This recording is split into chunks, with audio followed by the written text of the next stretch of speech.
Hello everyone. इस video का topic है bar magnet as equivalent to current carrying solenoid. जो बार मैग्नेट होता है वो एक करंट कैरिंग सोलेनोइड के इक्विवेलेंट होता है। ये हमने इस वीडियो में प्रूफ करना है। तो हमें पता है कि अगर एक बार मैग्नेट है, ये बार मैग्नेट है, इसके सेंटर से एक्स डिस्टेंस पे कोई पॉइंट है।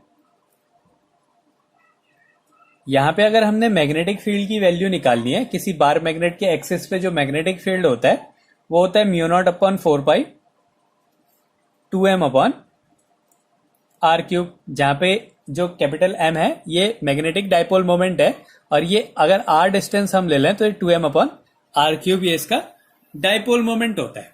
तो अगर हम प्रूफ कर दें कि एक करंट कैरिंग सोलिनॉइड के भी एक्सियल पॉइंट पे जो मैग्नेटिक फील्ड होता है वो mu naught upon 4 pi 2m upon r cube होता है, तो हम ये प्रूफ कर देंगे कि जो बार मैग्नेट होता है वो इक्विवेलेंट होता है सोलिनॉइड के, क्योंकि उन दोनों के एक्सियल पॉइंट पर जो मैग्नेटिक फील्ड होता है वो सेम होता है। तो ये हमने इस वीडियो में प्रूफ करना है। तो अब एक सोलिनॉइड कंसीडर करते हैं जिसमें बहुत सारे टर्न्स हैं। तो वो इस तरीके से दिखाई दे रहा है हमें। ये एक करंट कैरिंग सोलिनॉइड है, इसमें बहुत सारे टर्न्स हैं। तो ये हमें एक सिलेंड्रिकल शेप में दिखाई दे रहा है। इसकी एक्सिस पे एक पॉइंट है P, जहां पे हमने वो, और ये इसके सेंटर से R डिस्टेंस पे है। यहां पे हमने मैग्नेटिक फील्ड इंटेंसिटी की वैल्यू फाइंड करनी है, और ये वैल्यू आनी चाहिए mu naught upon 4 pi 2m upon r cube के इक्वल आनी चाहिए। तो अब हमने ये कंडीशन ली।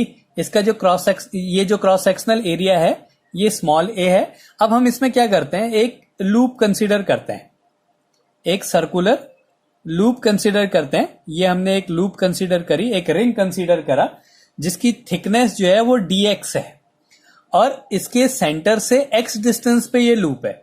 ये जो डिस्टेंस है ये x डिस्टेंस पे ये लूप है, और इस डाइपोल की जो लेंथ है वो 2l है। इस डाइपोल की लेंथ 2l है, मतलब ये वाली लेंथ l हो गई और ये बची हुई लेंथ भी l हो गई। ये हमारा कंडीशन है। तो हमने इसमें क्या करा, consider a coil of thickness dx, consider a coil of thickness dx and radius a. P is a point at which magnetic field has to be found.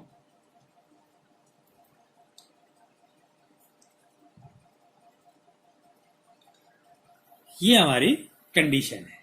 अब हमें पता है कि किसी एक कॉइल के, ये कॉइल है जिसका रेडियस a है, इस कॉइल से r डिस्टेंस पे कोई पॉइंट P है, तो उसका अगर हम मैग्नेटिक फील्ड निकालें तो वो मैग्नेटिक फील्ड होता है B equals to mu naught NiA² upon 2a² plus r² की पावर 3/2।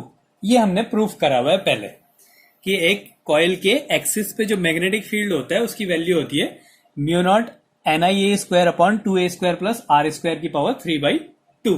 अब हमने इस कॉइल के लिए लेना है, तो माना इससे छोटा सा मैग्नेटिक फील्ड है dB, तो magnetic field due to coil, magnetic field due to coil, इस कॉइल के लिए जो मैग्नेटिक फील्ड हुआ वो गया dB equals to mu naught n। अब जो n है वो माना number of turns per unit, जो लेंथ है उसमें नंबर ऑफ टर्न्स जो है वो स्मॉल n है। तो हमने इस लेंथ के जो है इसमें जो नंबर ऑफ टर्न्स है वो देखने हैं, तो वो हो गया। तो यहाँ पे हम ले रहे हैं कि जो कैपिटल N है इसकी वैल्यू है NDX, जहां पे ये number of turns per unit length पे है, और हमने कितनी लेंथ लेनी है उसकी dx लेंथ के लिए लेना है। तो म्यू नॉट n की वैल्यू हो गई n dx I a square upon 2, radius तो ए स्क्वायर है, लेकिन ये डिस्टेंस, इसके सेंटर से ये डिस्टेंस आर है, लेकिन हमने कहां से लेना है, इस कॉइल से लेना है उसका। तो ये टोटल आर है, आर में से अगर एक्स को माइनस कर दे तो ये वाली डिस्टेंस आ जाएगी। तो ये जो डिस्टेंस होगी ये होगी r square r minus x का होल स्क्वायर की पावर 3/2। हमने ये जो कॉइल कंसीडर करी है इससे डिस्टेंस लेनी है। ये जो डिस्टेंस है आर और ये कॉइल इसके सेंटर से एक्स डिस्टेंस पे है, तो इसका मतलब कॉइल से पी पॉइंट की जो डिस्टेंस है वो क्या होगी, आर माइनस एक्स होगी। तो ये इसका मैग्नेटिक फील्ड आ गया इस कॉइल के लिए, mu naught n d x I a square upon 2a square plus r minus x का होल स्क्वायर की पावर 3/2। अब इसमें एक कंडीशन है कि ये जो डिस्टेंस है, ये जो आर डिस्टेंस है, ये इसके रेडियस से बहुत बड़ी है और इसका जो हमने जो डिस्टेंस दिया है इससे भी बहुत बड़ी है। तो हम क्या करेंगे, आर और ये जो एक्स और ए है इसको नेग्लेक्ट कर देंगे। तो जो डी भी आ जाएगा वो आ जाएगा mu naught n d x I a square upon 2, यहां पे आर लेना है, बाकी सब छोड़ देना है। तो ये हो जाएगा आर स्क्वायर की पावर 3/2, आर स्क्वायर की पावर 3/2। तो इसको सॉल्व कर देंगे तो क्या मिलेगा हमें, mu naught n d x I a square upon 2r³। ये हो गया इस कॉइल के लिए मैग्नेटिक फील्ड। अब पूरे अगर हमने मैग्नेटिक फील्ड निकालना है, पूरे सोलेनॉइड के लिए अगर मैग्नेटिक फील्ड निकालना है तो हमने इसको इंटीग्रेट करना पड़ेगा। -L से ये 0 है तो यहां तक कितना गया वो -L, और 0 से इधर कितना गया +L। तो जो मैग्नेटिक फील्ड होगा due to solenoid, magnetic field due to solenoid, ये क्या होगा, B इक्वल्स टू इंटीग्रेशन, इसको कहां से करना है, -L से +L तक हमने इसका इंटीग्रेट कर देना है। dB equals to -L to +L mu naught n I a square dx upon 2r³। अब ये सारे के सारे कांस्टेंट है, हमने सिर्फ x के रेस्पेक्ट में इंटीग्रेशन करना है, तो सबको बाहर निकाल देंगे। तो ये हो जाएगा mu naught n I a square upon 2r³ integration -L से +L dx। तो dx का इंटीग्रेशन हो जाएगा x, तो यहां पे आ जाएगा mu naught n I a square upon 2r³ dx की जगह हो गया x, इंटीग्रेशन करके लिमिट है -L टू +L। तो हम इसमें अब लिमिट लगा देंगे तो हो जाएगा mu naught n I a square upon 2r³, पहले अपर लिमिट लगाई, x की वैल्यू l लगी, माइनस लोअर लिमिट x की वैल्यू -L हो गई, तो ये 2l हो गया। तो हो गया mu naught n I a square upon 2r³ into 2l। अब हमने क्या करा, इसमें 2π से ऊपर नीचे मल्टीप्लाई कर देते हैं। तो ये हो गया म्यू नॉट, ये n इंटू 2l को एक जगह लिख दिया, n into 2l a square into 2π upon 2r square into 2π, मतलब 2π अपॉन 2π से हमने मल्टीप्लाई कर दिया, इसको कैंसिल हो जाएगा, यही आएगा। अब इसको थोड़ा सा सॉल्व कर दिया तो ये हो गया 2 बाहर निकाल दिया, 2 ये हो गया, 2 बाहर आया, mu naught n into 2l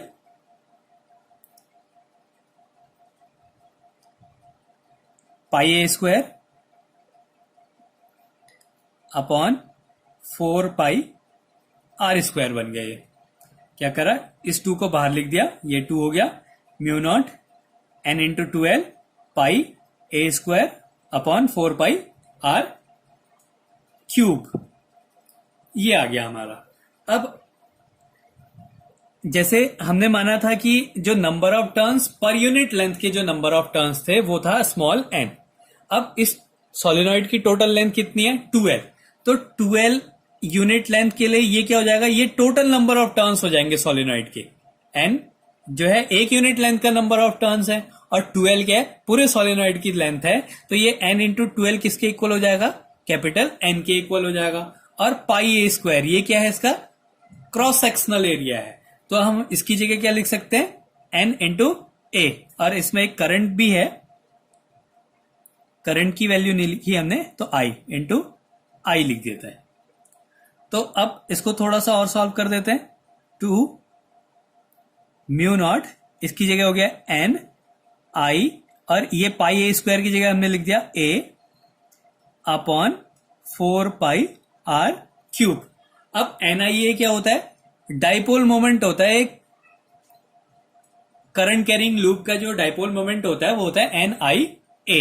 तो अब हम इसकी जगह लिख देंगे कैपिटल एम, तो ये हो गया म्यू नॉट अपॉन 4 पाई 2 एम, इसकी वैल्यू है एम, तो 2m upon r cube.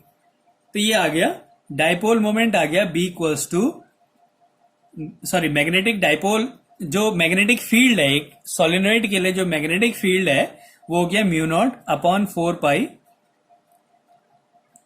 2m upon r cube. तो हमने ये प्रूफ कर दिया कि जो सोलिनॉइड है उसके एक्सियल पॉइंट पे मैग्नेटिक फील्ड वही होता है जो एक बार मैग्नेट के एक्सियल पॉइंट पे मैग्नेटिक फील्ड होता है। तो इसका मतलब जो सोलिनॉइड है वो किसकी तरह बिहेव करता है, एक बार मैग्नेट की तरह बिहेव करता है। इसको एक बार और दोबारा से देख लेते हैं। हमने ये प्रूफ करना है कि जो सोलिनॉइड होता है एक बार मैग्नेट की तरह बिहेव करता है। तो हमने एक सोलिनॉइड बनाया, उसके एक्सिस में उसके सेंटर से आर डिस्टेंस पे एक पी पॉइंट है जहां पे हमने मैग्नेटिक फील्ड की वैल्यू फाइंड करनी है। तो हमने क्या करा, यहाँ पे एक छोटा सा एक कॉइल कंसीडर करी जिसकी थिकनेस dx है, इसका जो सेंटर से डिस्टेंस x है, और हमने पता है कि एक कॉइल के लिए मैग्नेटिक फील्ड होता है mu naught n I a square upon 2 a square plus r square की पावर 3/2। तो इस कॉइल के लिए जो मैग्नेटिक फील्ड हो जाएगा म्यू नॉट एन dx, जो ये कॉइल है यहाँ पे जो number of turns per unit length है, एक यूनिट लेंथ में जो नंबर ऑफ टर्न्स है, एक यूनिट लेंथ के नंबर ऑफ टर्न्स है n। तो इस कॉइल की डिस्टेंस क्या है dx, तो dx के लिए क्या हो जाएगा n dx, और टोटल सोलिनॉइड की लेंथ क्या है 2l, तो 2l के लिए क्या हो जाएगा n इंटू 2l, ये टोटल नंबर ऑफ टर्न्स हो जाएंगे, कैपिटल n के इक्वल हो जाएगा। तो पहले हमने कॉइल कंसीडर करी है, तो कॉइल की जो लेंथ हो जाएगी वो n dx हो जाएगी, तो इसकी जगह हमने लिख दिया n dx I a square upon 2 a square plus r minus x का होल स्क्वायर की पावर 3/2, ये आर माइनस एक्स इस कॉइल से इस पी पॉइंट का डिस्टेंस। फिर हमने कंडीशन ली कि जो डिस्टेंस है वो उसके रेडियस से भी बड़ी है और इस डिस्टेंस ये डिस्टेंस से भी बहुत बड़ी है, तो इसलिए हमने ए और एक्स को नेग्लेक्ट कर दिया। तो इसको सॉल्व कर दिया, ये आया। अब ये आ गया एक कॉइल के लिए मैग्नेटिक फील्ड। अब हमने पूरे सोलिनॉइड के लिए निकालना है, तो पूरे सोलिनॉइड के लिए इसको इंटीग्रेट कर दिया -L2 प्लस L। तो इसको इंटीग्रेट करा, dx वेरिएबल है, dx का x हो गया, लिमिट लगा दी -L से प्लस L।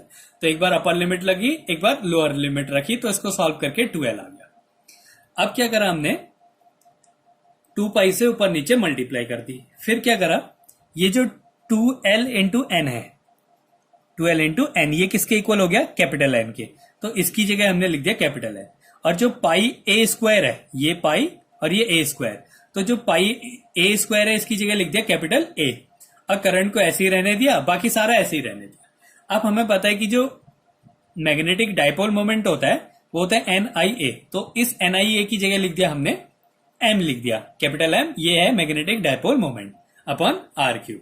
तो इधर से जो मैग्नेटिक फील्ड आ गया एक्सिस पे वो क्या आया, mu naught upon 4 pi 2m upon r cube. तो इससे प्रूफ होता है कि जो एक सोलिनॉइड होता है वो किसकी तरह बिहेव करता है, एक बार मैग्नेट की तरह बिहेव करता है।